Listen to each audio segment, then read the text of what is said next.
اعوذ باللہ من الشیطان الرجیم بسم اللہ الرحمن الرحیم۔ آیت نمبر 67 ہم پڑھ رہے تھے، اور اس میں جیسے کہ اللہ تعالیٰ نے وعدہ کیا نبی صلی اللہ علیہ وسلم سے کہ وہ لوگوں سے ان کی حفاظت کریں گے، آپ پہنچا دیں پیغام، لوگوں سے نہیں ڈریں۔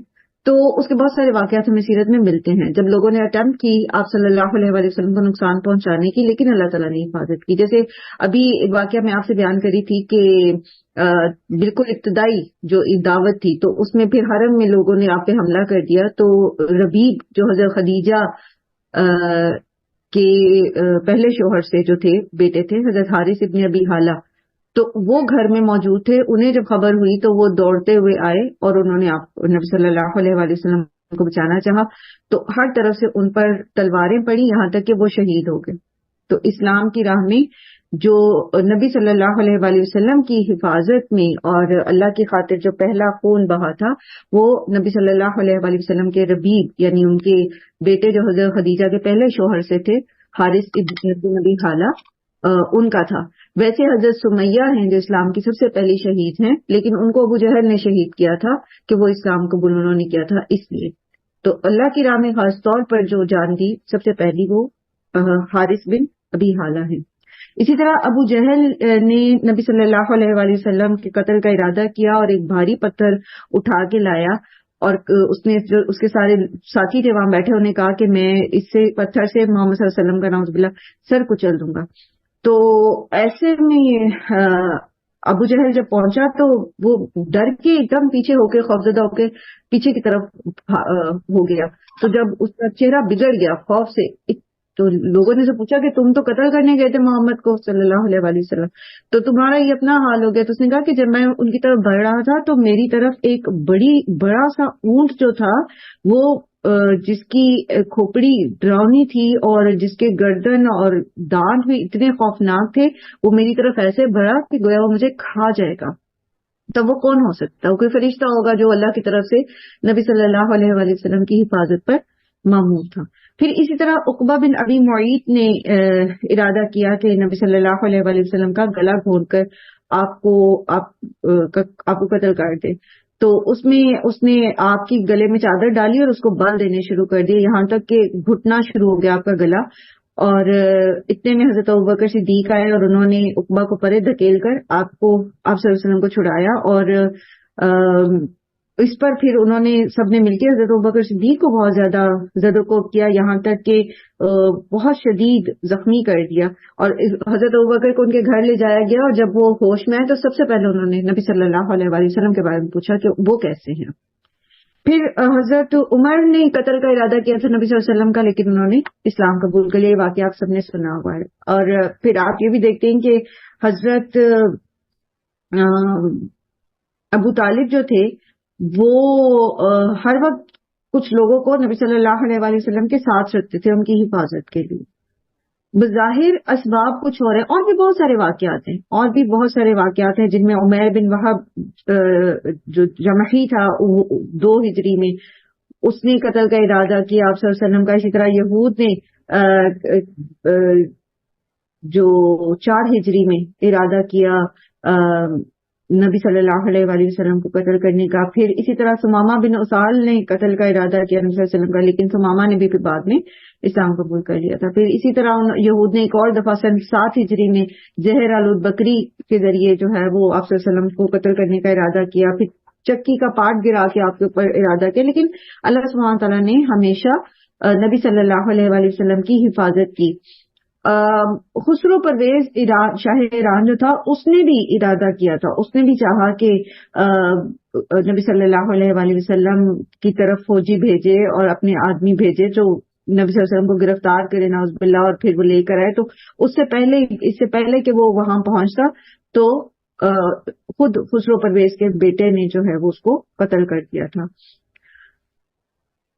پھر جادو کے ذریعے نبی صلی اللہ علیہ وسلم کو ہلاک کرنے کی کوشش کی گئی، اور بھی بہت سارے واقعات آپ کو ملیں گے، لیکن یہ ساری چیزیں بتانے کا مقصد جو ہے وہ یہ ہے کہ بظاہر اسباب کچھ بھی ہوتے ہیں، بظاہر نظر آ رہا ہے کہ حضرت ابوبکر صدیق بچا رہے ہیں، بظاہر نظر آ رہا ہے کہ حارث بن ابی حالہ بچا رہے ہیں، بظاہر نظر آ رہا ہے کہ کوئی اور صحابی ہیں، بظاہر آندھی ہے، بظاہر فرشتہ ہے، بظاہر کچھ اور ہے، لیکن اصل مدد اللہ سبحانہ تعالیٰ کی طرف سے ہے. ٹھیک ہے، یہ پہلے ہم سورہ آل عمران میں بھی یہ موضوع پڑھ کے آئے ہیں جہاں اللہ سبحانہ تعالیٰ نے فرمایا کہ یہ فرشتے تو صرف تمہاری سکینت قلب کے لیے اتارے گئے ہیں، اصل مدد تو اللہ کی طرف سے آتی ہے.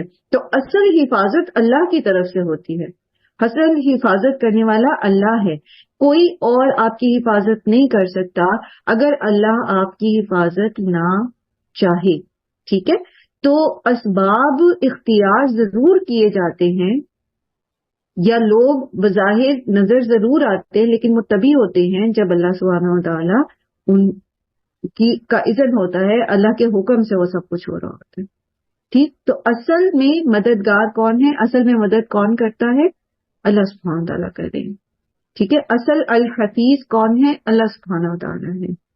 تو کبھی بھی یہ نہ دیکھیں کہ بظاہر ہمارے پاس کوئی ہے نہیں ذریعہ حفاظت کا، یا بظاہر ہمارے پاس اسباب نہیں ہے، وہ مسبب الاسباب ہے. تو مسبب الاسباب کے اوپر جو سبب کو بنانے والا ہے، مسبب کا مطلب کیا ہوتا ہے، مسبب کا مطلب ہوتا ہے اسباب کو بنانے والا. تو جو اسباب بنانے والا ہے اس کے اوپر بھروسہ رکھے، اس کے پاس سے سارے لشکر، اور اس کے لشکر تو اس کے سوا کوئی بھی نہیں جانتا کہ کیا کچھ ہے اس کے پاس. ٹھیک ہے، تو اللہ پر بھروسہ رکھیں. قل کہہ دیجئے یا اہل الکتاب، اے اہل کتاب، لستم علی شیء، نہیں ہو تم کسی چیز پر، حتی تقیموا التوراۃ، یہاں تک کہ قائم کرو تم تورات کو، والانجیل، اور انجیل کو، وما انزل الیکم من ربکم، اور جو نازل کیا گیا تمہاری طرف، تمہارے رب کی طرف سے.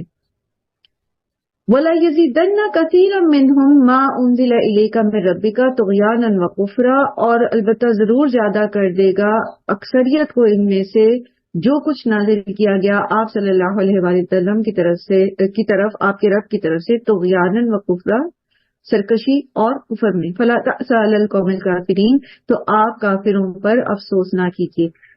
کیا کہا جا رہا ہے کہ اے اہل کتاب، یعنی تورات اور انجیل رکھنے والوں، لستم علی شیء، کوئی حیثیت نہیں ہے تمہاری، کسی چیز پر نہیں ہو تم، کوئی حق نہیں ہے تمہارے پاس جب تک کہ تم تورات اور انجیل کو قائم نہ کرو. اور بات ہو رہی ہے تقیم التوراۃ والانجیل کی. ٹھیک ہے، قائم کرنے کا مطلب پھر کیا ہوگا، جیسے نماز کو قائم کرنے کے اندر پوری کی پوری پورا کا پورا ایک فلسفہ موجود ہے، اسی طرح تورات اور انجیل کو قائم کرنے میں پورا کا پورا ایک فلسفہ موجود ہے. اور وہ کیا ہے کہ اپنی زندگیوں کو، اپنے آپ کو سارے کے سارے جو ہے اس کی راست بازی کے ساتھ جو ہے اس کی پیروی کرنا، یعنی تورات اور انجیل کی سچائی کے ساتھ جو اس کی اصل تعلیمات ہیں اس کے ساتھ ان کی پیروی کرنا. اور تورات اور انجیل کو، یا اگر آپ تھوڑا اس کو ساتھ ہی اپنا تزکیہ بھی ہم کریں تو ہم اگر اس کو کتاب اللہ کہیں، ٹھیک ہے، اللہ کی کتاب کو، اللہ کی نازل کردہ جو الہامی کتب ہیں ان میں قرآن بھی شامل ہے، تو اس وقت تک ہم کسی چیز پر نہیں ہیں، یعنی ہماری کوئی حقیقت نہیں ہے، یا ہماری کوئی سے نہیں ہے، ہماری کوئی حیثیت نہیں ہے، یہاں تک کہ ہم اللہ کی کتاب کو قائم کریں. یعنی ہم اللہ کی کتاب پر سچے دل کے ساتھ، صدقے دل کے ساتھ اس کی پیروی کریں اور اس کو اپنا دستور زندگی بنائیں. ٹھیک ہے، اور انہیں یہاں کہا جا رہا ہے کہ خاص طور پہ اہل کتاب کو، اب اہل کتاب کو جب یہ کہا جا رہا ہے تو اول یہ کہ یہ اپنی زندگیوں کو اس کے مطابق ڈھالیں، اور دوم یہ کہ پھر جو تعلیمات ہیں وہ جب یہ سچے دل کے ساتھ اس کو سمجھتے ہیں، پڑھنے کی کوشش کرتے ہیں، تو ان کو یہ پتہ چلتا ہے کہ یہ تعلیمات تو بالکل قرآن جو نازل ہو رہا ہے ڈے بائی ڈے، تو یہ وہی تعلیمات ہیں جو قرآن میں ہیں. اصل جو تعلیمات ہے وہ جو ان کی تحریر شدہ تحریریں ہیں اس کو سائڈ پہ کر کے. تو آج بھی جب مطالعہ کریں تو جو بائبل ہے اس کے اندر آپ کو کم از کم 1/3 مٹیریل ایسا ملتا ہے جو اوریجنل ہے، ٹھیک ہے، اور اوریجنل جو ہے وہ سارا کا سارا آپ کو لگے گا جیسے آپ قرآن ہی کی تعلیمات پڑھ رہے ہیں. اس کا ایکسنٹ ڈفرینٹ ہے، ظاہر ہے وہ ایک عبرانی زبان میں نازل ہوئی تھی تو ایکسنٹ ڈفرینٹ ہے، لیکن تعلیمات وہی ہے. تو پھر کیا ہے، پھر تقیم التوراۃ والانجیل میں اور کیا چیز آ گئی کہ قرآن پر ایمان لائے، نبی صلی اللہ علیہ وآلہ وسلم پر ایمان لائے. وما انزل الیکم من ربکم، یعنی قرآن کے اوپر بھی ایمان لائیں جو ان کے رب کی طرف سے نازل کیا گیا ہے. یہ تو تورات میں تعلیمات تھی نا، قرآن کے نبی صلی اللہ علیہ وآلہ وسلم کے متعلق، آخری نبی کے متعلق، ان کی جگہ کے متعلق، ان کے اصحاب کے متعلق تعلیمات تھی نا. تو پھر جو کچھ تمہاری طرف نازل کیا گیا ہے تم اس کو قائم کرو میں، پھر یہ چیزیں بھی شامل ہو جائیں گی. لیکن بجائے اس کے کہ یہ اس کو مانتے، اللہ سبحانہ تعالیٰ فرما رہے ہیں کہ وَلَا يَزِيدَنَّ كَثِيرًا مِّنْهُم مَّا أُنزِلَ إِلَيْكَ مِن رَّبِّكَ طُغْيَانًا وَكُفْرًا. لیکن ہوگا یہ کہ جو کچھ بھی ڈے بائی ڈے قرآن نازل ہو رہا ہے تو بجائے اس کے کہ یہ اس پر عمل کریں، یہ اس پر ایمان لائیں، عمل نہیں ایمان لائیں، نبی صلی اللہ علیہ وآلہ وسلم کی نصرت کریں، مدد کریں، یہ اور اپنی سرکشی اور کفر میں بڑھ جائیں گے. وجہ یہ کہ یہ اپنی کتابوں پر ہی درست ایمان نہیں رکھتے تھے. جب ان کا ایمان ہی درست نہیں تھا، جب بیج ہی خراب تھا، تو پھر وہ پھل پھول کیسے دے سکتا ہے؟ ٹھیک ہے. تو جیسے جیسے یہ قرآن نازل ہوتا گیا، جیسے جیسے مسلمانوں کو فتوحات ملتی گئی، جیسے جیسے اسلام اسٹیبلش ہوتا گیا، ویسے ان کی سرکشی اور دشمنی، کفر بڑھتا چلا گیا. تو چونکہ انہوں نے خود پسند نہیں کیا دین کی طرف آنا، سچائی کی طرف آنا، تو اللہ تعالیٰ کو بھی ان کی پرواہ نہیں ہے. اور نبی صلی اللہ علیہ وآلہ وسلم سے بھی اللہ تعالیٰ یہی کہہ رہے ہیں کہ فَلَا تَأْسَ عَلَى الْقَوْمِ الْكَافِرِينَ، آپ افسوس نہ کیجیے اس قوم پر جو کافر ہے. اب ایک چیز سمجھیے، اور وہ یہ کہ ہماری حیثیت، ہم بینگ اے مسلم، ہم کچھ نہیں ہیں، ہماری کوئی حیثیت نہیں ہے اگر ہم قرآن کو نافذ نہیں کرتے اپنی زندگیوں میں، جیسا کہ قرآن ہمیں تعلیم دیتا ہے. We are nothing. اور آپ دیکھیں کہ جب وہ جیسے اقبال کہتا ہے نا شکوہ، جواب شکوہ میں، کہ وہ کیا تھا شعر، کہ وہ ہوئے معزز، وہ تھے معزز زمانے میں مسلمان ہو کر، تم ہوئے خوار، یا تم خوار ہوئے تارک قرآن ہو کر. اقبال کے ساتھ معذرت سے، کیونکہ یہ میں ہمیشہ آگے پیچھے کر دیتی ہوں. تم خوار ہوئے تارک قرآن ہو کر، تو تم قرآن چھوڑ کے خوار ہو گئے ہو، بے عزت ہو گئے ہو، ضلالت کی تذلیل کے گھڑے میں گر گئے ہو. اور میرا نہیں خیال کہ اس کو ایکسپلین کرنے کی ضرورت ہے، ہم آنکھوں سے دیکھ رہے ہیں. ہم آنکھوں سے دیکھ رہے ہیں کہ ایون پریزیڈنٹس اور prime ministers of Islamic countries, کسی کی کوئی حیثیت نہیں ہے ان کفار کی نظر میں. دنیا میں کسی کی کوئی سے نہیں ہے. ایون کچھ عرصہ پہلے کی بات ہے، جب یہ بہت زیادہ دہشت گردی کے واقعات اور ساری چیزیں چل رہی تھی بہت زیادہ، تو پاکستان ہی کا غالباً کوئی پرائم منسٹر گیا تھا جس کے انہوں نے جوتے بھی اتروا کے تو چیک کیا تھا سیکورٹی والوں نے. کیا عزت ہے، کیا عزت ہے، کس کو عزت کہتے ہیں، کیا سے ہے؟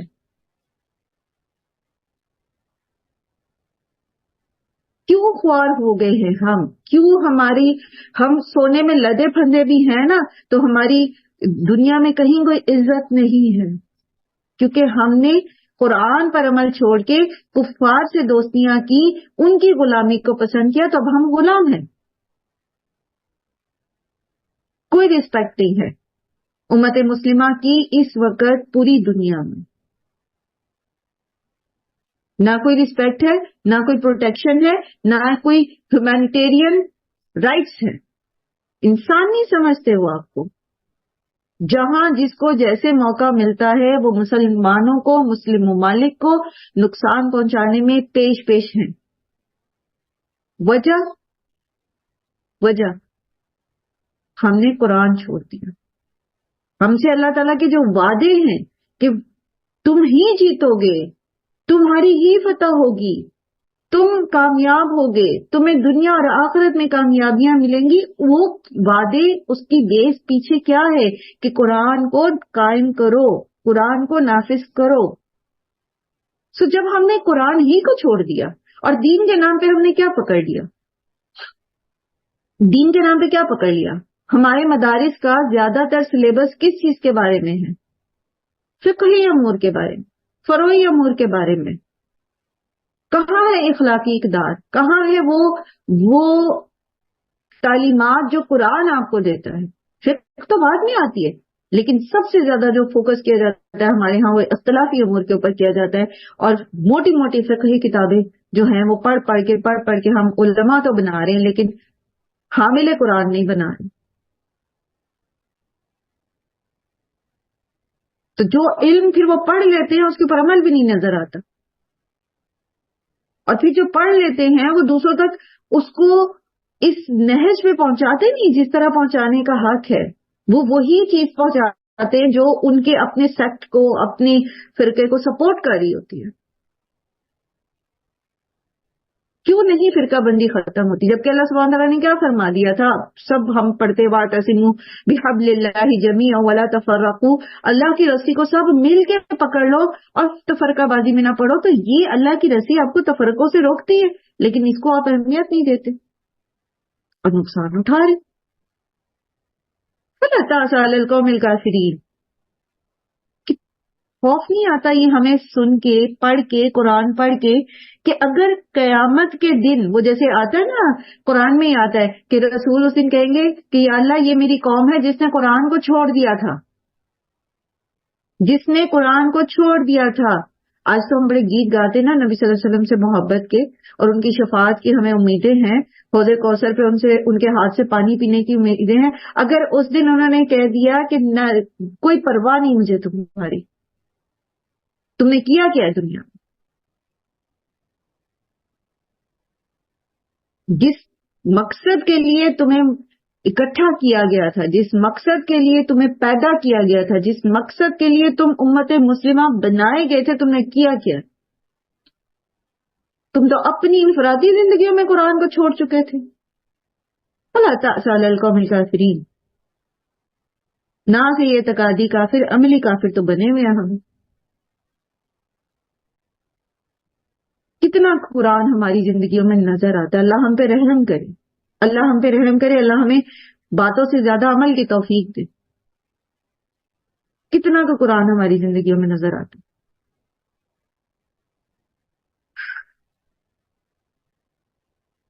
ان الذين آمنوا والذين هادوا والسابئون والنصارى من آمن بالله واليوم الآخر وعمل صالحا فلا خوف عليهم ولا هم يحزنون. بے شک وہ لوگ جو ایمان لائے اور وہ جو یہودی بن گئے، جو سابی کہلائے، جو نصارہ ہیں، جو کوئی ایمان لائے گا اللہ پر اور یوم آخرت پر اور نیک اعمال کرے گا تو وہ ہوگا جس کے اوپر کوئی خوف اور کوئی غم نہیں. یہ سورہ بقرہ میں ہم تفصیل سے اس کو پڑھ کے آئے. یہاں مختصراً صرف اس آیت کا جو وہ سیاق و سباق ہے اس سے ریلیٹ کر کے آپ کو سمجھا دیں. یہود کا جو ایک زوم تھا کہ وہ اللہ کے چہیتے ہیں، ٹھیک ہے، سیم آپ دیکھیں کہ یہاں اللہ تعالیٰ نے آمنو کو اسی کیٹیگری میں لا دیا، گروہوں میں رکھ دیا ہے، ٹھیک ہے. ان الذین آمنو ایک گروہ، والذین ہادو دوسرا گروہ جو اپنے آپ کو یہودی کہتے ہیں، وہ سابئون اور وہ گروہ جو سابی ہے. سابی عام طور پر اس کو کہتے جو اپنے دین سے پھر گیا ہو، لیکن اس کے بارے میں بہت ساری آراء ہیں. بعض کہتے ہیں کہ یہ حضرت یحییٰ کے ماننے والے تھے، بعض کہتے ہیں کہ مجوسی جو ہیں وہ ہیں، بعض ان کو ستارہ پرست کہتے ہیں، بعض کہتے ہیں یہ حضرت نوح سے اپنی قوم کو، اپنے آپ کو حضرت نوح کی قوم سے کہتے ہیں. بعض نے اس کے بارے میں کوئی اور رائے دی اور بعض میں کچھ اور، ٹھیک ہے. مختلف قسم کی آراء ہیں اس کے لیے. اس سے یہ بھی پتہ چلتا ہے کہ جو کچھ بھی اپنے آپ کو مانتا ہے ایک گروہ، والنصارہ اور جو اپنے آپ کو نصارہ کہتے ہیں، جو حضرت عیسیٰ کے فالوور اپنے آپ کو کہتے ہیں، یہ سارے گروہ ہیں، ٹھیک ہے. لیکن کوئی یہودی کہلوائے یا سابی کہلوائے یا نصارہ کہلائے یا اپنے آپ کو مسلمان کہتا ہے، کامیاب وہ ہوگا جو اللہ پر ایمان لاتا ہے، آخرت پر ایمان لاتا ہے. اور یہ نہیں کہ صرف اللہ پر ایمان اور آخرت پر ایمان کامیابی کی ضمانت ہے، اللہ پر ایمان میں پھر آ جاتا ہے سارے رسولوں پر ایمان، فرشتوں پر ایمان، اللہ کی کتابوں پر ایمان، کیونکہ اللہ سبحانہ و تعالیٰ کی طرف سے بھیجے گئے ہیں، یہ سارے اللہ کی طرف سے نازل کی گئی ہیں کتابیں. ٹھیک ہے، تو کامیابی کیا ہے پھر؟ ایمان میں. اور آخرت کو الگ سے کیوں مینشن کیا گیا؟ کیونکہ ان کے کیا، ہم میں سے سبھی کے عقیدہ آخرت میں خرابی کی وجہ سے ہم سب جو ہے وہ سمجھتے ہیں کہ ہم ہی کامیاب ہوں گے، بس چاہے ہم جو مرضی کرتے رہے.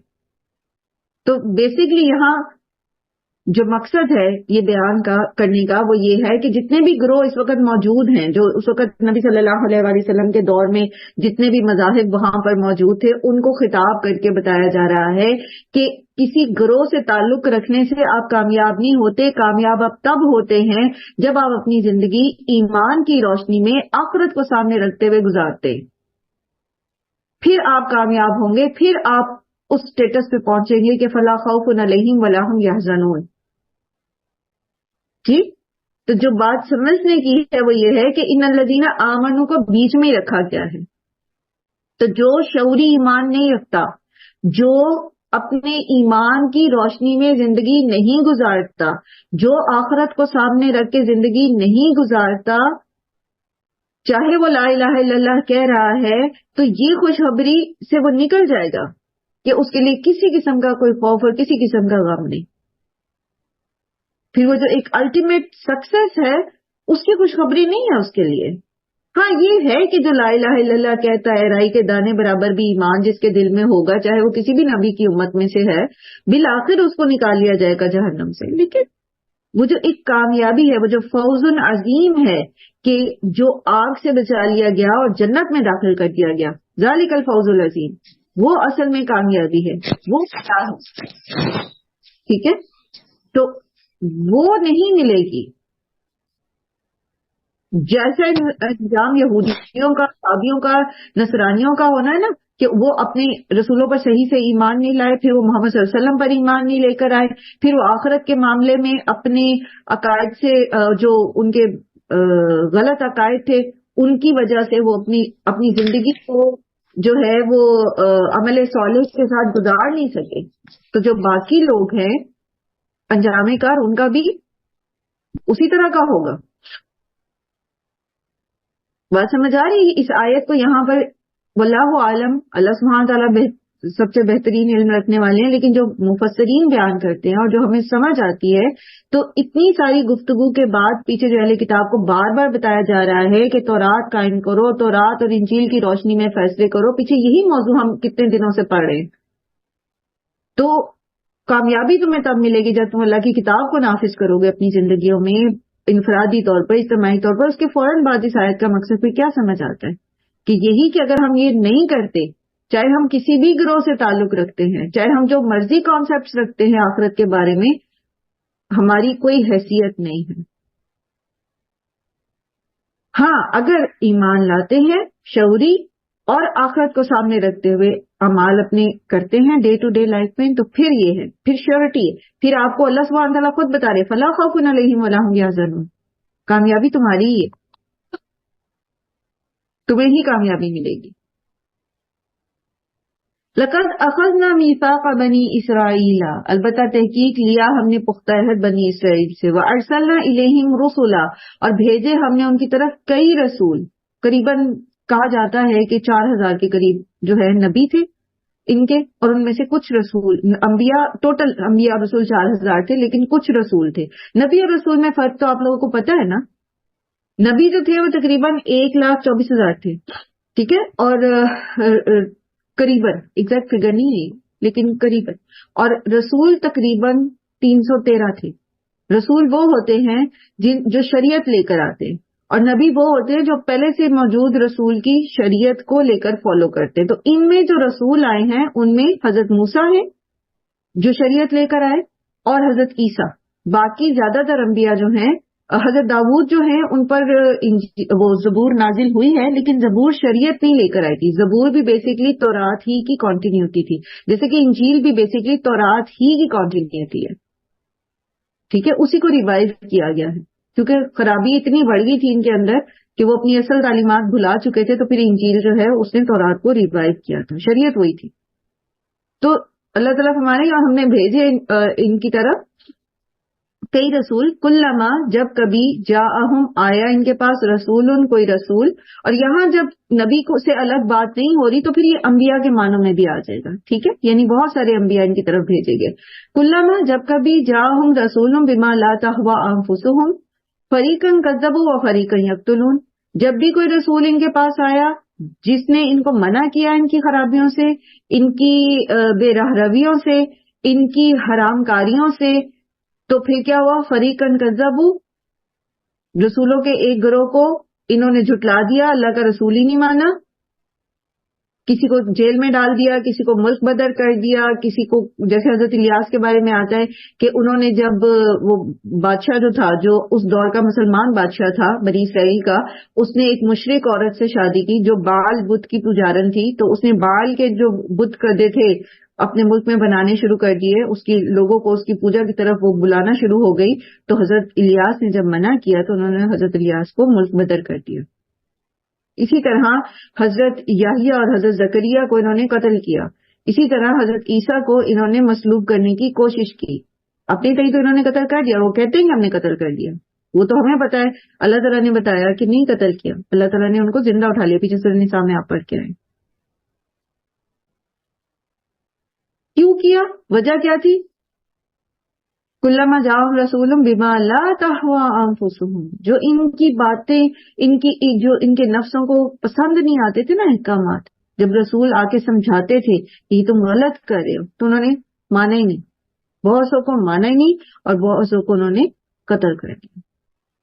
یہ ان کے کرتوت بیان کیے جا رہے ہیں یہاں پہ. وحسبوا، اور انہوں نے سمجھا، اللہ تکون فتنۃ، کہ نہ ہوگا کوئی فتنہ، فعموا، تو وہ اندھے ہو گئے، وصموا، اور وہ بہرے ہو گئے، ثم تاب اللہ علیہم، پھر اللہ ان پر مہربان ہوا، ثم عموا، پھر وہ اندھے بن گئے، وصموا، اور بہرے ہو گئے، کثیر منہم، ان میں سے اکثر.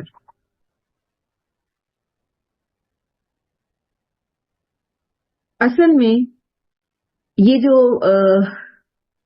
بیان کیا جا رہا ہے وہ ہوتا یہ ہے کہ جب ان کے پاس کوئی نبی آتا تھا تو یہ نبی کو جھٹلاتے تھے، امو وسمو، اندھے بہرے بن جاتے تھے. ٹھیک ہے، اور پھر ان کے اوپر اللہ کی طرف سے عذاب آتا تھا، پھر یہ توبہ کرتے تھے، پھر یہ ریوائو کرتے تھے، اللہ سبحانہ و تعالیٰ دوبارہ سے ان کو اسٹیبلش کر دیتے تھے. جب اسٹیبلش کر دیتے تھے دوبارہ سے ان کی جو آگے آنے والی جنریشنز تھی وہ دوبارہ سے دین کے معاملے میں اندھے بہرے بن جاتے تھے، اور پھر ان کے اوپر اللہ کی طرف سے جو ہے وہ پکڑ آتی تھی، جس کو آپ سورہ بنی اسرائیل میں انشاءاللہ ہم تھوڑا سا اس کو تفصیل سے دیکھیں گے. تو ایٹ دا اینڈ ان کا انجام کار کیا ہوا؟ ثم عموا وصموا کثیرا منہم، یعنی پھر جب ان کا دور ختم ہو گیا، حضرت عیسیٰ کے بعد عیسائیوں کی طرف سے ان کے اوپر جو ہے وہ آنے شروع ہوئے، حملے ہونے شروع ہوئے، اور ایک طویل عرصے تک بنی اسرائیل کو، یہود کو جو ہے وہ بہت دبا کے سپریس کر کے رکھا گیا. تب بھی ان کے اندر اکثر تعداد جو تھی وہ اندھے بہرے ہی بنے ہوئے. ابھی نبی صلی اللہ علیہ وآلہ وسلم کے دور کے جو یہود کے علماء تھے انہوں نے بھی تو یہی کیا نا، وہ بھی تو اللہ کی تعلیمات سے اندھے بہرے بنے رہے، پتا بھی تھا لیکن انہوں نے مانا نہیں. واللہ بصیر بما یعملون، اور اللہ تعالیٰ دیکھ رہا ہے جو کچھ یہ عمل کرتے ہیں. اب ان کی بیان کرنے کے بعد انہوں نے جو کچھ کیا، اب اللہ سبحانہ وتعالیٰ نصارہ کے جو باطل عقائد ہیں ان کا ذکر کریں گے. پہلے حضرت عیسیٰ کی جو تعلیمات ہیں اس کا ذکر آ رہا ہے. لقد کفر الذین قالوا ان اللہ هو المسیح ابن مریم. اللہ تعالیٰ فرماتے ہیں کہ البتہ تحقیق کفر کیا ان لوگوں نے جنہوں نے کہا کہ مسیح ابن مریم خدا ہے، جبکہ وقال المسیح، جبکہ مسیح نے یہ کہا تھا، یا بنی اسرائیل، اے بنی اسرائیل، اعبدوا اللہ، عبادت کرو اللہ کی، ربی و ربکم، جو تمہارا ربی ہے اور میرا ربی ہے. انہ من یشرک باللہ فقد حرم اللہ علیہ الجنۃ ومأواہ النار. کہ بے شک جو اللہ کے ساتھ شرک کرتا ہے اس کے لیے جنت کو حرام ٹھہرا دیا گیا اور اس کا ٹھکانہ آگ ہے. وما للظالمین من انصار، اور ظالموں کا کوئی مددگار نہیں ہے. یہ کہتے ہیں کہ مسیح خدا ہے، جبکہ حضرت عیسیٰ جو ہیں ان کی تعلیمات کیا ہیں کہ صرف اللہ کی عبادت کرو جو میرا اور تمہارا پروردگار ہے. یعنی حضرت عیسیٰ تو خود اس بات کا اقرار کرتے تھے کہ میں ایک اللہ کی عبادت کرتا ہوں اور میں اس کا بندہ ہوں. اور یہ جو حضرت عیسیٰ کی یہ تقاریر ہیں، یہ جو ان کا کلام ہے، یہ ان کو بائبل میں ملتا بھی ہے. انجیل میں جو نیو ٹیسٹمنٹ ہے اس کے اندر موجود بھی ہیں، لیکن انہوں نے اس میں مانوی تحریفیں کر دی ہیں. یعنی حضرت عیسیٰ کی زبان سے ایک بھی سٹیٹمنٹ جو ڈائریکٹ حضرت عیسیٰ سے منسوب ہے، جس میں کوئی مانوی تحریف نہیں کی گئی، بائبل میں ایک بھی سٹیٹمنٹ موجود نہیں ہے جس میں حضرت عیسیٰ نے یہ کہا ہو کہ میں خدا کا بیٹا ہوں یا میں خدا ہوں. ہر وہ سٹیٹمنٹ جو تحریف سے بچی ہوئی ہے اور وہ حضرت عیسیٰ سے منسوب کی گئی ہے، اس میں انہوں نے اللہ ہی کو اپنا رب کہا ہے اور خود کو اللہ کا بندہ کہا ہے. اور یہاں پر شرک کی ایک بات واضح ہو رہی ہے کہ شرک جو ہے، جو شخص شرک کرے گا اللہ تعالیٰ سے وہ جنت میں نہیں جا سکتا. حرم اللہ علیہ الجنت. ٹھیک ہے، تو شرک کے ساتھ چاہے انسان نے کیسے ہی اچھے کام کیے ہوں لیکن وہ شرک میں مبتلا رہا تو وہ جنت میں نہیں جائے گا. اس کی کیا وجہ ہے کہ ایک انسان بہت اچھا ہے، بظاہر دنیا میں بہت کام کرتا ہے، نیکی کے کام کرتا ہے، لیکن اگر وہ اللہ کے ساتھ شرک کرتا ہے تو وہ جنت میں نہیں جا سکتا. اس کی کیا وجہ ہے؟ اس کی وجہ یہ ہے کہ اصل میں وہ شخص اپنا پہلا فریضہ ادا نہیں کر رہا، اور اس کا پہلا فریضہ یہ تھا کہ جس نے اس کو دنیا میں بھیجا اس کا حق ادا کرتا. وہ اپنے پیدا کرنے والے کا حق ادا کرتا، اس کے بعد پھر باقی باتیں آتی ہیں، اس کے بعد باقی چیزیں آتی ہیں. تو جب اس نے اس ہستی کو نہیں پہچانا، اس ہستی کو کا حق ہی ادا نہیں کیا جو کہ اس کو کرنا چاہیے تھا، یعنی توحید پر ایمان لانا، یا یہ کہ اس کے حقوق ادا کرنا، اس کی حاکمیت کو پہچاننا، اس کی فرما برداری کرنا. تو جب اس نے اس چیز کو نہیں پہچانا تو اب وہ جو بھی عمل کر رہا ہے بیسکلی بنیادی طور پر وہ صرف اس وجہ سے کر رہا ہے کہ وہ کام کر کے اس کو ایک سیلف سیٹسفیکشن ہوتی ہے. یعنی اس کے ان اعمال کے پیچھے یہ موٹیویشن نہیں ہے کہ وہ اللہ کی فرما برداری کر رہا ہے یا اپنے خالق کی فرما برداری کر رہا ہے، وہ صرف اپنی سیلف سیٹسفیکشن کے لیے وہ کام کرتا ہے. کیونکہ بعض لوگوں کے اندر فطرتاً اچھائی ہوتی ہے، وہ برائی نہیں کر سکتے، تو وہ اچھائی کرتے کیوں ہیں؟ کیونکہ وہ ان کی اپنی سیلف اس کے اندر سیٹسفائی ہو رہی ہوتی ہے. بس اگر ان کا انر جو ہے، اگر ان کی اپنی سیلف جو ہے، ان کا اپنا نفس جو ہے وہ کسی برائی میں راضی ہونا شروع ہو جائے تو وہ کرنا شروع کر دیں گے. یعنی پیچھے جو فورس ہے اپنے آپ کو سیدھے رستے پہ رکھنے کی، جو نیت کا اخلاص ہے وہ نہیں ہوتا ان کے پاس. اور سب سے بڑی بات یہ کہ سب سے بڑا ظلم ہی یہ ہے کہ وہ رب جس نے پیدا کیا، وہ جو سسٹینر ہے، جو سب کچھ، جو پرووائڈر ہے، جو زندگی دینے والا ہے، جس نے ہمارے لیے زمین بنائی، زمین آسمان اور ہر چیز کو ہمارے لیے مسخر کر دیا، اسی کو نہ بندہ مانے یا اس کے ساتھ کسی اور کو شریک کرے، اس کی مخلوق میں سے کسی کو اس کو برابر ٹھہرا دے، تو اس سے بڑا ظلم کیا ہو سکتا ہے؟ اسی لیے جو مشرک ہے وہ جنت میں نہیں جائے گا. وما للظالمین من انصار، اور ظالموں کے لیے کوئی مددگار نہیں ہے.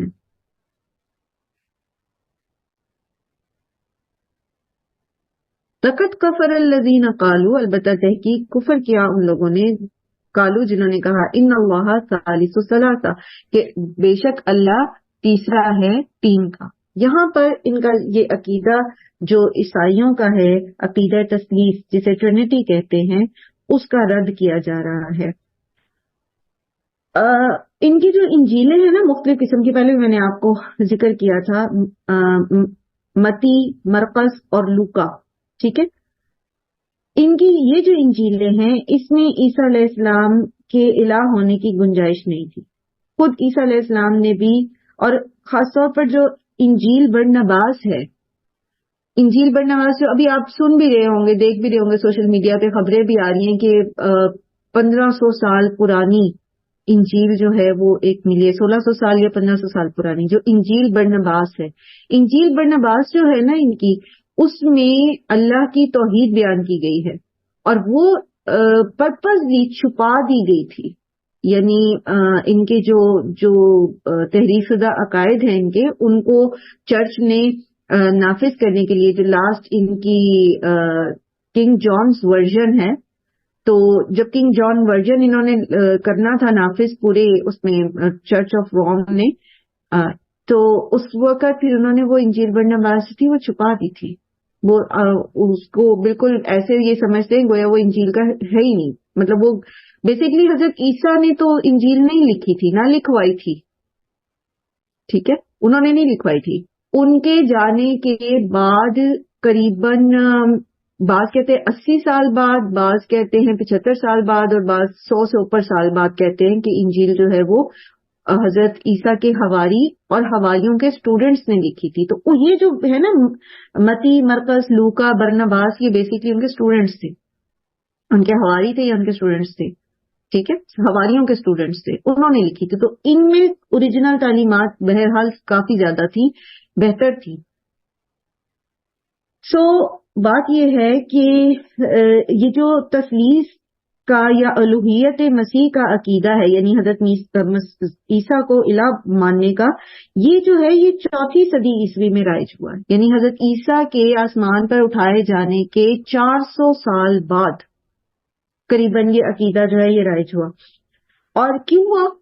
کیونکہ عیسائی جو تھے نا، یہ حواریوں کے بعد ان کے سٹوڈنٹس اینڈ دین ان کے سٹوڈنٹس، اور کرتے کرتے 400 سال میں یہ حضرت عیسیٰ کا جو انداز تبلیغ تھا وہ سیر و سیاحت کے ساتھ تھا. یعنی اپنے علاقے میں تو کرتے ہی تھے، باہر نکل کے زیادہ کرتے تھے، زیادہ دور دور تک جا کے. تو جب یہ پھیلے ہیں دنیا میں تو یہ یونان والی سائڈ پر بھی گئے ہیں، تو اس میں پھر یہ انہوں نے یونانی جو عقائد تھے اس سے بہت زیادہ یہ انسپائر ہوئے، اور وہ بہت ساری چیزیں ان کے دین کے اندر داخل ہو گئی. بالکل ایسے آپ سمجھ لیں جیسے مسلمان جب ہندوستان میں آیا ہے اسلام، تو لوکل جو لوگ تھے جو پہلے ہندو تھے، جن کے آباء و اجداد وہ مسلمان ہوئے، یا پھر یہ کہ بہت عرصے تک یہ ہندوؤں کے ساتھ رہے، تو بہت ساری چیزیں جو تھی انہوں نے ہندوازم سے لے لی تھی. جیسے ہمارے ہاں بعض لوگ قوالی جو ہے وہ اس کو سمجھتے ہیں کہ وہ کوئی سارٹ آف عبادت ہی ہے، یا وہ دین کے ابلاغ کا کوئی طریقہ ہے. تو یہ بھی انہوں نے اسی سے لی، کیونکہ ہندو جو تھے وہ گا بجا کے اپنی عبادت کرتے تھے. تو اس دور میں جو کچھ لوگوں نے یہ سوچا کہ لوگ متاثر ہوتے ہیں موسیقی سے یا ان چیزوں سے، تو انہوں نے پھر پروموٹ کیا اس چیز کو، قوالی کو، تاکہ لوگ اسلام کی تعلیمات کی طرف آئیں. تو گا گا کے یا تالیاں بجا کے یا وٹ ایور جس طرح سے بھی انہوں نے اس کا آغاز کیا. ٹھیک جی، ام کلثوم. میم اب تو اس قوالی کا یہ ہو گیا تھا، اب یہ باقاعدہ طور پہ شادی بیاہ کی ایک رسم بن گئی ہے. تو مہندی سے پہلے قوالی گاتے ہیں، آج اس کے گھر، آج اس کے گھر. تو یہی اسی لیے تو بدعت سے روکا گیا ہے، اسی لیے تو کسی بھی ایڈیشن سے روکا گیا ہے. کیونکہ جب ذرا سا بھی آپ ٹلٹ کرتے ہو صراط مستقیم سے، تو وہ جو ڈائیورژن ہے وہ تو پھر خرابی، وہ ضلالم بعیدہ بن جاتی ہے، دور کی گمراہی بن جاتی ہے، بہت دور چلی جاتی ہے. حتیٰ کہ ایک وقت آئے گا کہ وہ شمالن جنوبن بن جائے گی. ابھی یہی چیز آپ میلاد کو دیکھ لیجئے. ٹھیک ہے، اگر آپ اکٹھے بیٹھ کے سیرت نبی پہ بات کرنا چاہتے ہیں، آپ کو اس میں گناہ نہیں ہے، لیکن جب آپ اس کو ایک نیکی سمجھ کے ایک وہ ریچول بنا لیتے ہو اور کرتے ہو، اس کو شامل کر لیتے ہو، تو پہلے دور میں تو لوگوں نے صرف شاید مٹھائی وغیرہ ہی بانٹی ہوگی بنا کے، یا بیٹھ کے سیرت پہ بات کی ہوگی، نبی صلی اللہ علیہ وسلم کے لیے کچھ اچھے الفاظ کیے ہوں گے. لیکن اب وہ کیا بن گیا، کیا سے کیا بنتا جا رہا ہے. شیطان تو پھر بندے کا ہاتھ پکڑ لیتا ہے نا. چلے، ہوا یہ کہ یہ جب یونان میں پہنچے ہیں تو وہاں پر پھر انہوں نے مختلف ان کی دیکھی آپ پتہ یونانی فلسفے بڑے پیچیدہ سے ہیں، بہت سارے دیوی دیوتا ہیں، اور اگر آپ تھوڑا سا بھی اس کو کریں سرچ تو آپ کو بڑی عجیب و غریب قسم کی کہانیاں ملیں گی اس میں. سو انہوں نے حضرت عیسیٰ کے لیے کی شان میں غلو کرتے ہوئے ان کو جو ہے پہلے تو خدا کا بیٹا بنایا، اور پھر کرتے کرتے ان کو خود ہی خدا بنا دیا، اور بعد میں پھر حضرت مریم کو بھی اس میں شامل کر دیا.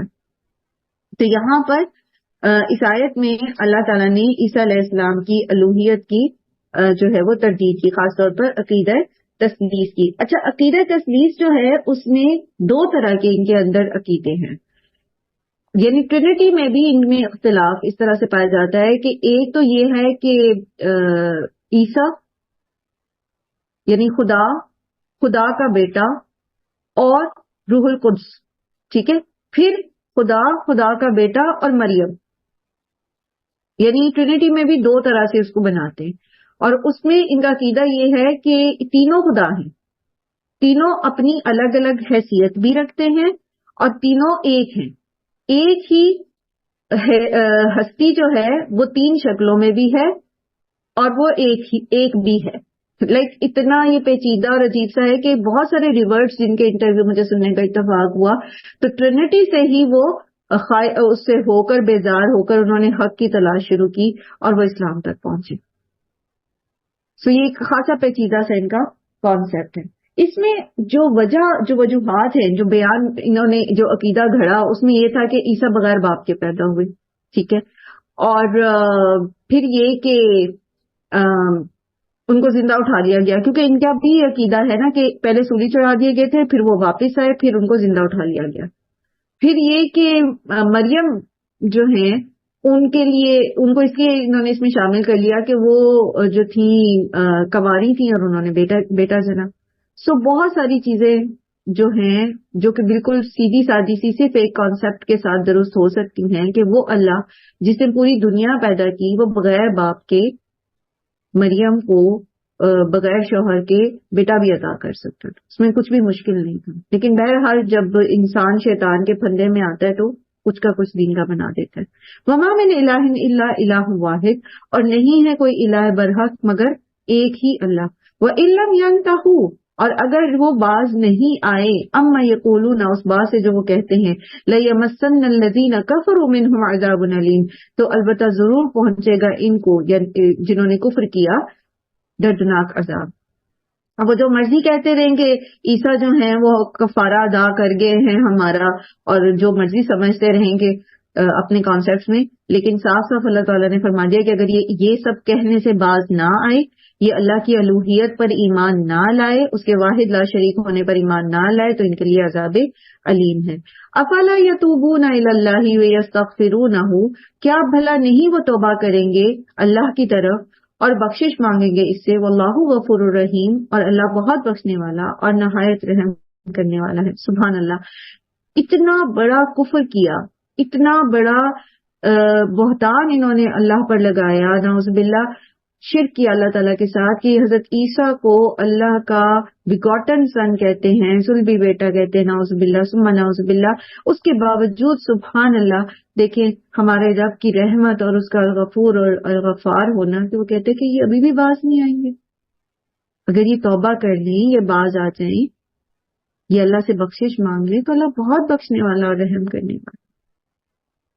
کس طرح اللہ کے حق میں انہوں نے ظلم کیا، پھر بھی اللہ سبحانہ و تعالیٰ اپنی رحمت سے انسان کو مایوس نہیں کرتے اگر وہ اپنی زندگی میں اللہ کی طرف لوٹ آئے. تو کفر اور شرک سے بڑا اور کیا گناہ ہو سکتا ہے کہ شرک کرنے والے کے اوپر جنت حرام ہے. اس سے بڑا کوئی جرم کیا ہو سکتا ہے، کوئی گناہ کیا ہو سکتا ہے. اگر اس کی بخشش ہے اللہ کے پاس کہ اللہ کہتے کہ میری طرف لوٹ آؤ، میں تمہارے تمام گناہ معاف کر دوں گا، تمہارے تمام گناہوں کے وبال تم سے دور کر دوں گا،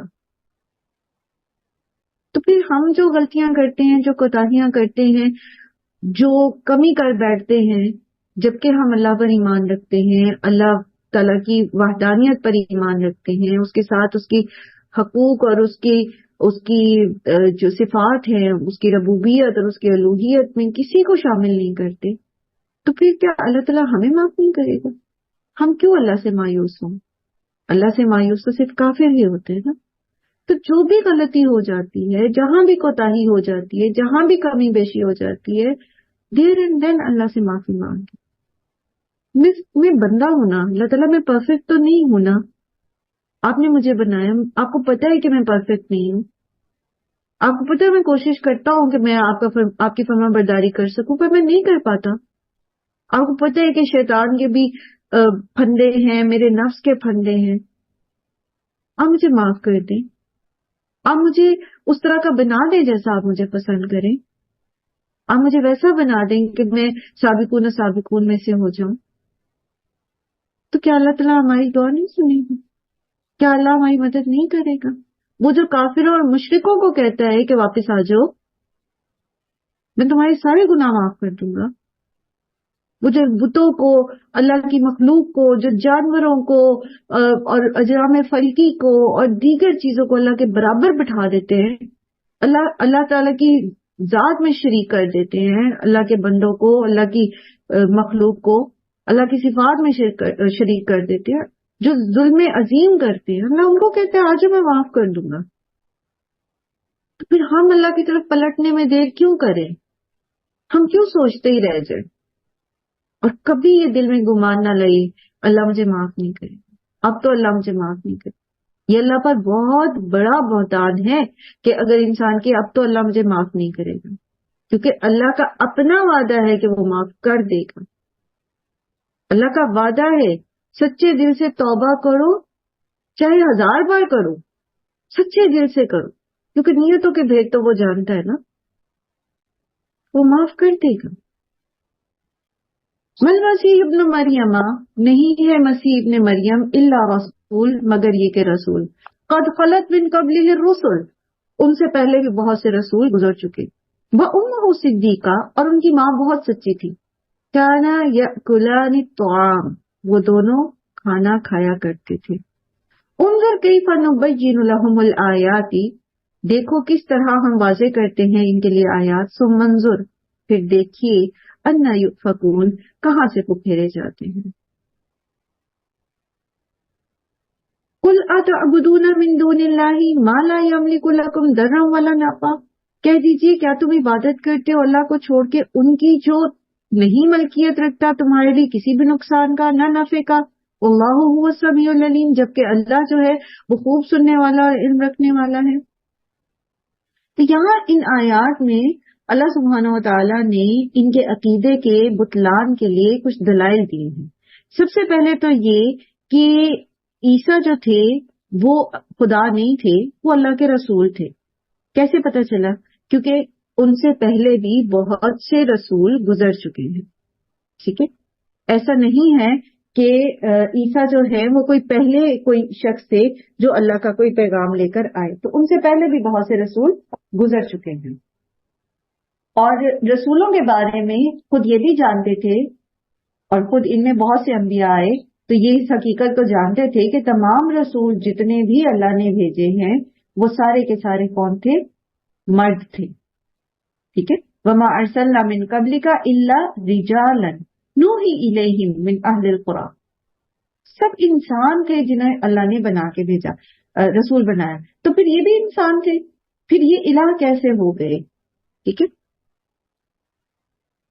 ایک دلیل. اور دوسرا یہ کہ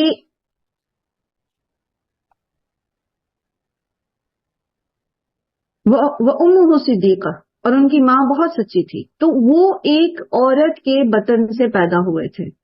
ایک عورت نے ان کو، جیسے عام انسان دنیا میں پیدا ہوتا ہے اسی طرح وہ دنیا میں آئے. سورہ مریم میں اس کی تفصیل بھی آپ پڑھیں گے، کس طرح درد ذہ سے بے حال تھی حضرت مریم، اور اللہ تعالیٰ نے ان کو حکم دیا کہ وہ کھجور کھائیں، اور وہ کیا سارے واقعات تھے. سورہ مریم میں انشاءاللہ اس کی تفصیل پڑھیں گے. تو وہ ایک انسانی طریقہ کار سے دنیا میں آئے تھے، اور ان کی والدہ جو تھی، یہاں پر حضرت مریم کی جو صرف بیان کی جا رہی ہے صدیقہ کی جا رہی ہے، لیکن بہت سچی تھی. تو ساتھ ہی جو ان کے اوپر بہتان لگایا گیا تھا اس کی بھی تردید کر دی گئی ہے. پھر ایک اور چیز، کانا یاکلان الطعام، وہ دونوں کھانا کھایا کرتے تھے. خدا کو کھانا کھانے کی ضرورت تو نہیں ہے، خدا کو سروائیول کے لیے کسی چیز کی ضرورت تو نہیں ہے، وہ تو خود بخود القیوم ہوتا ہے. وہ تو نہ صرف یہ کہ خود بخود قائم ہوتا ہے بلکہ قائم رکھنے والا بھی ہوتا ہے. تو اس کو کھانا کھانے کی تو ضرورت نہیں ہوتی، سونے کی، جاگنے کی، چلنے پھرنے کی. یہ تو رسولوں کے اوپر یہ ایلیگیشن لگاتے تھے یہ کیسا شخص ہے، یہ تو بازاروں میں، یہ کیسے رسول ہو سکتا ہے، یہ تو بازاروں میں چلتا پھرتا ہے. تو لائک وہ اس کو ایک رسول کو مانتے نہیں کہ جی بازاروں میں چلتا پھرتا ہے، تو کہاں یہ کہ جو کھاتے پیتے ہیں، جو چلتے پھرتے ہیں، جو سوتے جاگتے ہیں، ان کو خدا ہی بنا دیا جاتا. تو اللہ فرمائے انظر کیف نبین لہم الآیات ثم انظر انا یؤفکون. اتنا کھول کھول کے واضح دلائل ان کے سامنے آ جانے کے باوجود بھی یہ مانیں گے نہیں، مانتے نہیں. کامن سینس کی بات ہے جو ان کے سامنے ہے. لیکن پتہ کیا ہے ہوتا، پتہ یہ ہے کہ جو لوگ اس طرح کے فلسفوں کا شکار ہوتے ہیں، اس طرح کے عقائد کا شکار ہوتے ہیں، وہ ایسی ہر چیز کو مینیپولیٹ کر لیتے ہیں اپنے عقیدے کے مطابق. لائک جیسے جو لوگ اس چیز کے قائل ہیں کہ جو اہل قبور ہیں وہ سنتے ہیں، تو اب وہ جب انہیں کہا جائے گا کہ وہ تو فوت ہو گئے ہیں، وہ کیسے سن سکتے ہیں، تو وہ کہیں گے نہیں جی وہ اس طرح فوت نہیں ہوتے جس طرح عام انسان فوت ہوتا ہے، وہ تو اپنی قبروں میں زندہ ہیں. اب دلیل کوئی نہیں ہے لیکن عقیدہ ہے کہ وہ زندہ ہے. اور قبر کھود کے تو کسی نے نہیں دیکھا کہ وہ زندہ ہیں اندر، تو کس طرح کی زندہ ہیں، ان کی زندگی کیسی ہے. اور جب وہ کہہ دیتے ہیں وہ زندہ ہے تو پھر آگے بھی پھر اس کو سپورٹ کرنے کے لیے وہ اور بہت ساری جو ہیں وہ عقائد گھڑ لیتے ہیں. بعض تو یہ بھی کہتے ہیں کہ وہ بالکل ان کی زندگی ایسی ہے جیسے دنیا میں زندگی ہوتی ہے. بعض کچھ کہتے ہیں، بعض کچھ اور کہتے ہیں. سو اگر ان کو یہ کہا جاتا کہ وہ تو دونوں کھانا کھاتے تھے اور جو کھانا کھاتے تھے تو پھر ان کو رفع حاجت کی ضرورت بھی پڑتی تھی اور وہ ایک عام انسان تھے، تو وہ اس کے لیے مزید مینیپولیٹ کر لیں گے، کچھ اور اس میں نکال لیں گے کہ نہیں جی ان کا تو کھانا صرف ظاہری طور پہ کھانا تھا اور وہ اصل میں تو وہ انسان نہیں تھے، اور وٹ ایور بہت ساری چیزیں انسان گھڑ لیتا، پھر شیطان اس کی سوچ کو کہیں کا کہیں لے جاتا. اس لیے جب وہ اتنے واضح دلائل اور کامن سینس کی باتیں دیکھنے کے باوجود بھی اس چیز کو مانتے نہیں. اچھا، یہاں پر جہاں بات ہو رہی تھی عقیدہ تثلیث کی، تو بیسکلی یہ یونانی عقیدہ جو ہے نا اقنوم کا ہوتا ہے، یعنی ہستیوں کا، یعنی فزیکلی جس کو آپ فیل کر سکتے ہیں نا، اس طرح کی ہستیاں. تو انہوں نے پھر اس سے متاثر ہو کر یہ 3 اقنوم بنا لیے تھے، یعنی باپ، بیٹا اور روح القدس. اور کچھ عرصے بعد روح القدس کو تو نکال دیا اور اس کی جگہ مریم کو داخل کر کے 3 اقنوم انہوں نے بنا لیے، باپ، بیٹا اور ماں. ٹھیک ہے. سو ایک اور دلیل جو یہاں پر دی گئی ہے ان کو ابطال کی اس چیز کی، کہ وہ یہ کہ نہ تو مریم جو تھی وہ کسی نفع نقصان سے کسی کو بچا سکتی تھی، اگر ایسا ہوتا تو وہ اپنے اوپر لگنے والے بہتان سے بچ جاتی، اور نہ ہی عیسیٰ جو تھے علیہ السلام وہ کسی کو نفع نقصان سے بچا سکتے تھے. اگر ایسا ہوتا تو خود وہ ان کو قید نہ کیا جاتا.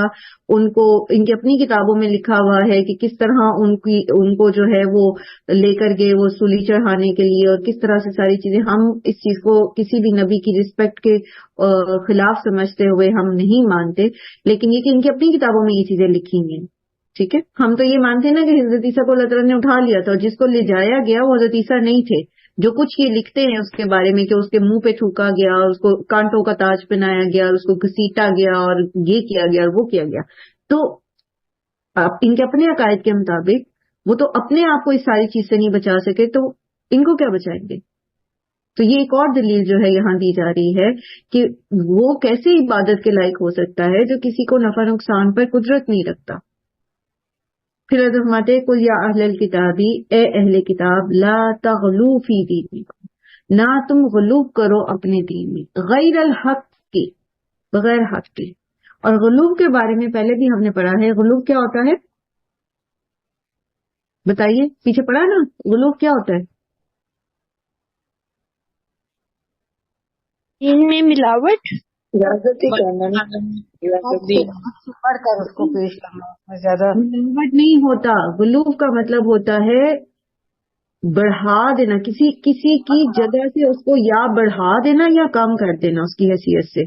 جیسے اکثر میں آپ سے کہتی نا یہ مزید فی کا باب ہے، اس میں مبالغہ پایا جاتا ہے، تو غلوف سے ہی مبالغہ ہے. مبالغہ آرائی کرنا جو حقیقت پر مبنی نہیں ہوتی بات. ٹھیک ہے، تو انہیں کہا جا رہا ہے کہ لا تغلو فی دینکم، تم اپنے دین میں غلوب نہ کرو. انہوں نے غلوب کیا کیا؟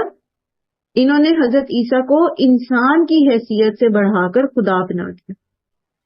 ٹھیک ہے، حضرت مریم کو انسان کی حیثیت سے بڑھا کر الہ بنا دیا.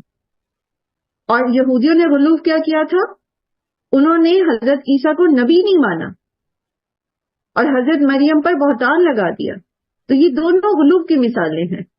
ٹھیک ہے، اور غلوب کی مثال ہے وہ ایک غالباً حفیظ جالندھری کی وہ نظم ہے، لیکن مجھے اشعار تو یاد نہیں، مفہوم بڑا اچھا اس کا مجھے یاد ہے کہ مسلمانوں میں جس طرح سے غلوب شامل ہو گئے نا کہ نبی کو خدا بنا دیا اور نیک لوگوں کو نبی کے درجے پر لے گئے. ٹھیک ہے، اور پھر ان کے مریدین کو جو ہیں وہ اولیاء اللہ کے درجے پہ لے گئے. تو ان لوگوں کی جو حیثیت ہے، جو جس کی جو حیثیت ہے اس سے اس کو بڑھا دیا. یہ کیا ہے؟ غلوب.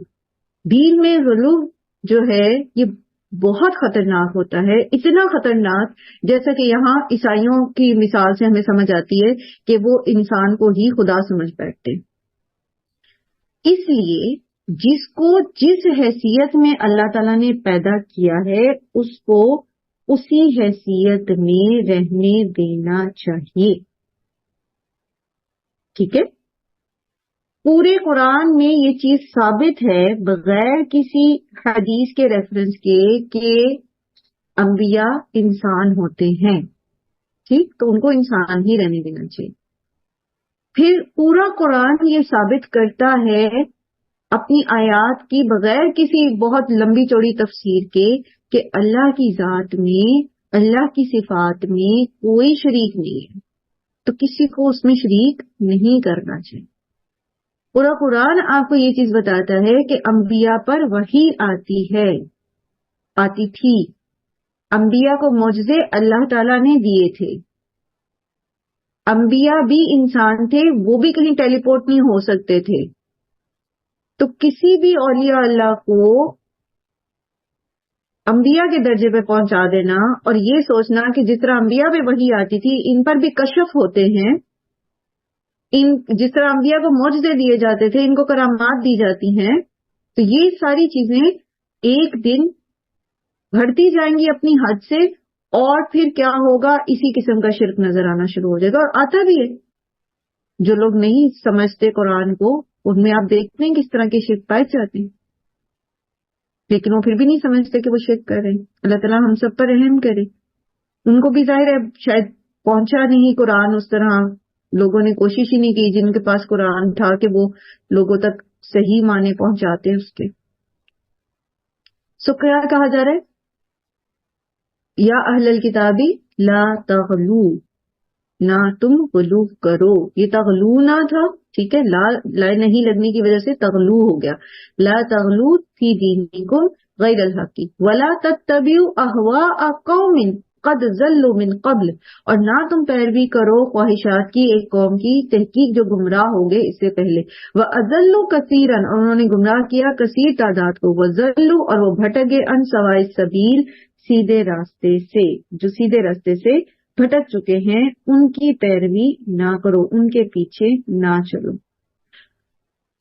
سو یہ جو فلسفہ گمراہی ہے یہ انہوں نے لیا کہاں سے تھا؟ جیسے بھی میں نے آپ سے عرض کیا کہ یونانی فلاسفر سے یہ متاثر تھے، ان کے افکار اور نظریات سے عیسائیوں کے جو علماء اور مشائخ تھے 4 صدی عیسوی میں انہوں نے تسلیس کا عقیدہ جو تھا وہ ایجاد کیا اور پھر اس کو حکومت کی سرپرستی دلائی، جس کی وجہ سے پھر اس عقیدے کو فروغ دیا گیا. اور جو اصل تعلیمات تھی عیسائیت کی، جیسے بھی میں نے انجیل برناباس کا ذکر کیا، تو تھوڑا سا آپ سرچ کریں گے نا تو آپ کو یہ مل بھی جائے گی گوگل پہ، تھوڑا سا اس کے تعلیمات کے بارے میں پڑھیے گا. اس میں لٹرلی جو ہے وہ مونوتھزم پایا جاتا ہے، توحید پائی جاتی ہے. ٹھیک ہے، اور نبی صلی اللہ علیہ وآلہ وسلم کا ذکر بھی اس میں پایا جاتا ہے. آپ صلی اللہ علیہ وسلم کی جو حضرت عیسیٰ نے آپ کے بارے میں جو پیشین گوئی کی تھی وہ بھی اس کے اندر پائی جاتی ہے. سو یہاں پر انہیں کہا جا رہا ہے کہ یہ جو فلسفے گھڑے ہوئے ہیں تمہارے بڑوں نے، اور جن لوگوں سے یہ متاثر ہوئے تھے، جنوں سے متاثر ہو کے انہوں نے یہ گمراہ کن فلسفے گھڑ لیے ہیں، ان کے پیچھے نہ چلو. وہ خود بھی بھٹکے اور وہ دوسروں کو بھی گمراہ کر رہے ہیں سیدھے رستے سے، ان کے پیچھے نہ چلو. اور ان کی ان عقائد کے بنانے کے پیچھے کیا موٹیویشن تھی، کیا وہ تھی، محرک کیا تھا؟ وہ ان کی خواہشات تھی، خواہش نفس. ان کو وہ عقیدے پسند آ گئے تھے. جیسے موسیٰ علیہ السلام کی قوم نے کہا تھا نا کہ وہ وہاں سے گزرتے ہوئے کہ موسیٰ ہمیں بھی ایک ایسا خدا بنا دو، وہ جو بستی والے پوجا کر رہے تھے کسی بت کی، کیونکہ ان کو پسند تھا. یہ وہ دیکھتے آئے تھے ہمیشہ سے قوم سے بتوں کی پوجا کرتے ہوئے، گائے کی پوجا کرتے ہوئے. تو ان کے دل میں وہ محبت تھی اس کے لیے. ان کی خواہش نفس کیا تھی کہ ہمیں ایک نادیدہ خدا نہیں قبول، ہمیں ایک ایسا خدا چاہیے جو سامنے نظر آتا ہو. یہ ان کی خواہش نفس تھی. ان کا نفس اس میں راضی ہوتا تھا کہ خدا کا ایک پرتو اور ایک اس کی چھوی جو ہے وہ سامنے ہونی چاہیے. تو ان کو ان کے نفس کو جو جو چیزیں بھائیں، جو پسند آئے، انہوں نے اسی طرح سے عقائد جو ہیں وہ اپنے گھڑ لیے. تو اس سے ایک بات اور سمجھ آتی ہے کہ جب جو انسان سیدھے رستے سے ہٹتے ہیں، بیسیکلی اس کے پیچھے بنیادی طور پر پھر وجہ کیا ہوتی ہے؟ خواہش نفس، خواہش نفس کی پیروی. لعن الذین کفروا من بنی اسرائیل علی لسان داؤد و عیسی ابن مریم، لعنت کیے گئے وہ جنہوں نے کفر کیا بنی اسرائیل میں سے داؤد علیہ السلام اور عیسیٰ ابن مریم کی زبانی، یعنی حضرت عیسیٰ اور حضرت داؤد کے ذریعے کی زبان سے ان پر لعنت کی گئی. ذالک بما عصوا وکانوا یعتدون، یہ اس لیے تھا یعنی کہ وہ لوگ جو تھے بنی اسرائیل کے، وہ لوگ جو تھے وہ انہوں نے نافرمانی کی، اور نافرمانی میں بھی پھر وہ حدوں سے بڑھ گئے. داؤد علیہ السلام کا زمانہ جو ہے بعثت کا، وہ تقریباً حضرت عیسیٰ سے 1000 سال پہلے کا، اور اس لیے اس آیت میں جو کفر کا اطلاق ہے وہ صرف اس بات پر نہیں ہوگا کہ بنی اسرائیل جو حضرت عیسیٰ پر ایمان نہیں لائے تھے وہ کافر تھے، بلکہ یہاں پر پھر کفر سے مراد جو ہیں ان کے عملی کفر ہوں گے. ٹھیک ہے، یعنی جو نافرمانیاں، عہد شکنیاں، اللہ کی حدود کو توڑنا، اور اس وجہ سے جو ہے ان کو کافر کہا گیا ہے. ٹھیک، اور ایسے لوگ جو ہیں زبور میں بھی ملعون قرار دیے گئے اور انجیل میں بھی ان پر لعنت کی گئی. اور یہ اسی لعنت کا اثر تھا کہ پھر ان میں سے بعض لوگ جو تھے کچھ ان کو بندر بنا دیا گیا اور کچھ کو خنزیر، پیچھے بھی جیسے ہم پڑھ کے آئے. اور بعض علماء کا خیال ہے کہ داؤد علیہ السلام کی بعثت سے قبل ہفتہ کے دن کی بے حرمتی کرنے والے لوگ جو تھے وہ بندر بنائے گئے. صحابہ سب کا واقعہ جو ہم پہلے بھی پڑھ چکے ہیں. اور اسی طرح جن لوگوں پر حضرت عیسیٰ سے آسمان پر جو ہے وہ انہوں نے حضرت عیسیٰ سے مطالبہ کیا تھا دسترخوان اتارنے کا، جیسے بھی ذکر آیا تھا، تو پھر دسترخوان اتارنے کے باوجود بھی جب وہ ایمان نہیں لائے تو پھر ان کو خنزیر بنا دیا گیا. اللہ تعالیٰ بہتر جاننے والے. لیکن بہرحال جب قرآن سے ثابت ہے کہ بنی اسرائیل کے کچھ لوگ جو ہیں بندر بنائے گئے اور کچھ کو اللہ تعالیٰ نے سور بنا دیا، تو یہ اسی لعنت کا اثر تھا جو حضرت داؤد اور حضرت عیسیٰ کی زبانی ان پر کی گئی تھی. کانوا لا یتناہون عن منکر فعلوہ، یہ وہ تھے جو نہیں روکتے تھے ایک دوسرے کو. یتناہون جو ہے یہ باب مفعلہ میں سے ہے، نہیں بلکہ باب تفاعل میں سے ہے. ٹھیک ہے، تو باب تفاعل میں جب آ جاتا ہے تو اس میں بھی شراکت آ جاتی ہے. تو لا یتناہون، ٹھیک ہے، یہ ایک دوسرے کو نہیں روکتے تھے. جس سے وہ آتا ہے نا سورہ عصر میں کہ الا الذین آمنوا وعملوا الصالحات وتواصوا، ٹھیک ہے، تو اس میں بھی تواصوا سیم روٹ اس میں باب سے آتا ہے، یعنی ایک دوسرے کو نصیحت کرنا. ٹھیک ہے، تو ایک دوسرے کو یہ نہیں روکتے تھے کس سے؟ برائی سے جو وہ کرتے تھے. کیا وجہ ہے ان کے اوپر لعنت کی؟ یہ نافرمانی کرتے تھے، نافرمانی میں حد سے بڑے ہوئے تھے، ایک دوسرے کو روکتے بھی نہیں تھے برائیوں سے. لبئس ما کانوا یفعلون، کتنا برا ہے جو وہ کرتے تھے.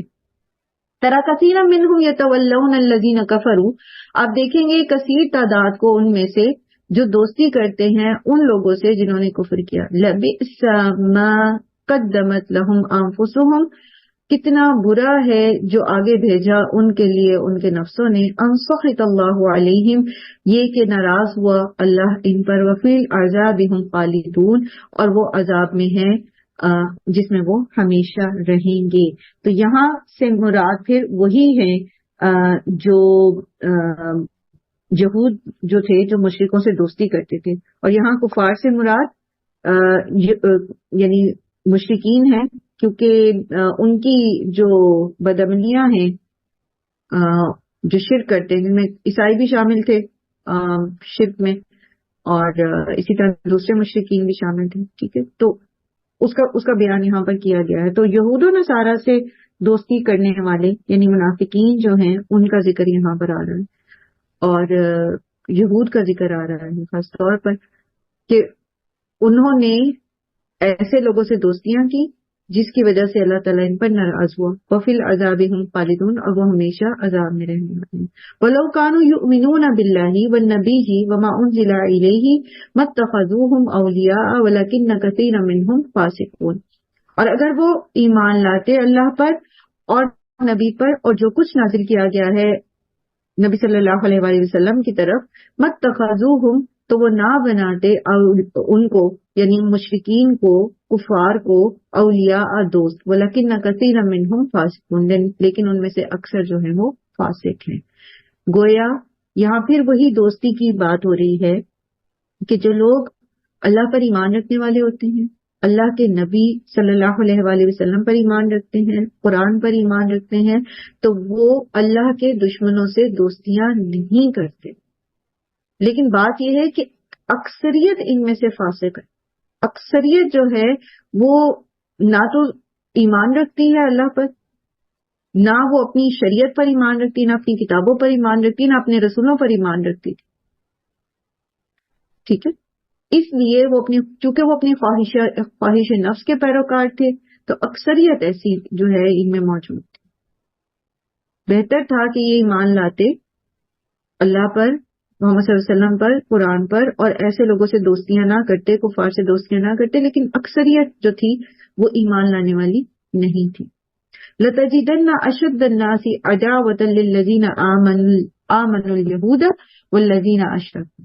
یہ ایک اور بہت بڑا فیکٹ ہے جو بیان کیا جا رہا ہے، اور وہ یہ ہے کہ آپ ضرور پائیں گے سب سے زیادہ سخت لوگوں میں دشمنی میں مومنوں سے. اور وہ کون لوگ ہیں دشمنی کرنے والے؟ یہود اور مشرک. یہود اور مشرکوں کے ساتھ ہم دیکھتے ہیں کہ عیسائی بھی برابر کے شامل ہیں ہسٹری میں. لیکن پتہ کیا ہے، ایک تو یہ کہ یہ پرٹیکولر اس دور کی بات ہے. اس وقت عیسائی جو تھے وہ انہوں نے اسلام زیادہ قبول کیا تھا، اور ابھی آگے جو ذکر آئے گا آیت میں اور 7ویں پارے کے آغاز میں بھی نجاشی کے بارے میں، تو انہوں نے اسلام قبول کیا اور مسلمانوں کی مدد کی. دوسرا فیکٹ یہ ہے کہ شدت جو دشمنی کے ہے نا، یعنی جو انیشیٹ کرتے ہیں اور جو پلاٹنگ کرتے ہیں ساری، اور جو فنڈنگ کرتے ہیں ساری، جو ایک پلان بناتے ہیں مسلمانوں کے خلاف، ان میں یہود اور مشرک پیش ہوتے ہیں. پھر عیسائیوں میں سے وہ جو اپنے نفس پرست ہوتے ہیں، جن کو اپنی وہ چاہیے ہوتی ہیں، اپنی حکومتیں بچانی ہیں، اور کیونکہ یہ سب کے سب جو ہے نا یہ ایک شکنجے میں کسے ہوئے ہیں. اس وقت بھی جو آپ سیناریو دیکھیں گے، یہود خود تو کچھ بھی نہیں ہے، اسرائیل خود تو کچھ بھی اتنا الفاظ نہیں، لیکن اس نے جس طرح اکنامکلی جکڑ رکھا ہے حتیٰ کہ امریکہ تک کو، وہ سب مجبور ہیں اس کے آگے گھٹنے ٹیکنے. اور پھر یہ ساری جو پریزیڈنٹس بنتے ہیں اور جو ساری حکومتیں بنتی ہیں، ان کے پیچھے کہیں نہ کہیں الومناٹی اور یہ ساری جو ہیں یہ چیزیں ہیں. تو اصل میں شدت جو ہے نا وہ یہ کبھی آپ کے دوست نہیں بن سکتے. مشرک اور یہود و ہنود کی سازشیں ہم بڑی سنتے آئے نا، تو ان کی سازشیں اصل میں اثر ہی اس لیے کرتی ہیں کیونکہ ہم ان سے دوستانے کرنا چاہتے ہیں. ہم ان سے خیر کی توقع رکھتے ہیں، حالانکہ ان سے خیر ملنے والی نہیں ہے. جب اللہ تعالیٰ نے بتا دیا تو کیسے وہ ہمارے لیے خیر خواہ ہو سکتے ہیں؟